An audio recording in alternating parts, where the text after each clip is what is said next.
Mr. Secretary, let's start off here. I mean, this was the first meeting of this new Council on Supply Chain Resilience. Supply chain resilience that the president himself says is necessary to protect the U.S. from evolving threats. What type of threats is he referring to? I think the threats that the president spoke of are quite varied. It ranges from the impacts of climate change that can so gravely impact our access to goods and supplies upon which we rely, to nation-state competitiveness, and including adverse nations and the steps they could take to disrupt matters that really impact the American public.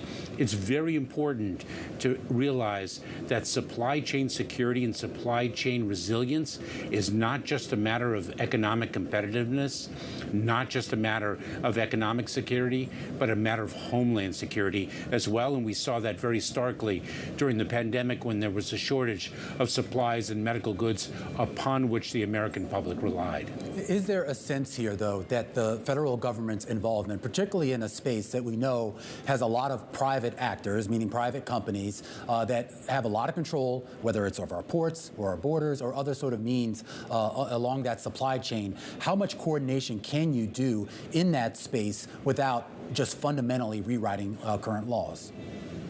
I would say three things. Number one, we rely upon partnership, a public-private partnership, and in that way, we really advance not only the federal government's interest in protecting the American public, but quite frankly, American business interests in enhancing our competitiveness. Number one. Number two, we have regulatory authority, so we can help drive businesses to do what the American public needs. And number three, we also have separate tools, such as the Defense Production Act, which can really prioritize the production and distribution of goods as the American public needs most. We have a number of tools at our disposal, but ultimately, and I think the foundation is a partnership on behalf of the American people and the American economy. And Secretary, I want to switch gears here from supply chain security to border security. And if Congress doesn't approve the supplemental funding that the administration has requested, how do border agency plan to manage the situation that's going on at the border? Well, I'm actually confident that Congress is going to provide us with the funding that we need. This is about the security of the border, giving us the personnel, the facilities, really the resources, the technology that we need to best protect our borders, to secure the border most effectively, and not only to secure the border, but also to advance our fight against fentanyl, which is the #1 killer of young people between the ages of 18 and 45. Is there a plan in place, though, if that funding doesn't come through? We have a model in place that we are continuing to advance, and that is the model of building and promoting lawful pathways, giving people a safe, orderly, and lawful means of accessing humanitarian relief in the United States, and to deliver consequences for those people who do not take advantage of those lawful pathways, but instead arrive irregularly at our southern border. What measures, though, are in place right now to address some of that? I mean, a lot of what you're talking about are much more longer-term issues. A lot of those issues you're talking about are going to require some sort of congressional action. A Congress that I'm sure you know doesn't really seem to be in a mood to give the Democratic Party and your president any sort of leeway.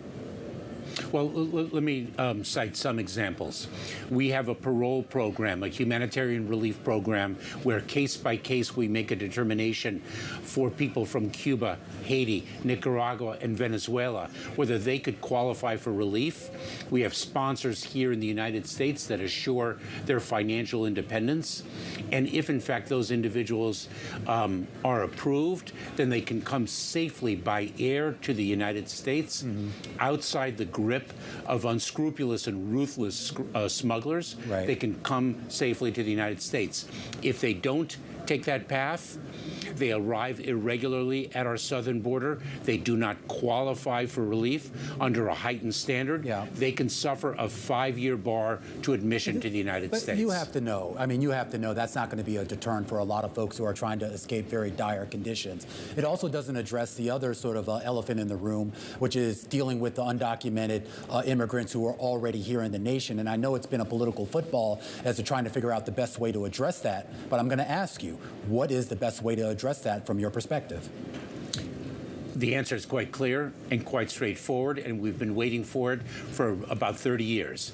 And that is to fix a system that everyone agrees is fundamentally broken, and we need congressional action, both for the lawful pathways that really need to be more robust in statute, and for the 12 million people who are here in the United States who have been contributing so fundamentally to our country's well-being. They're our neighbors, our friends, our fellow congregants.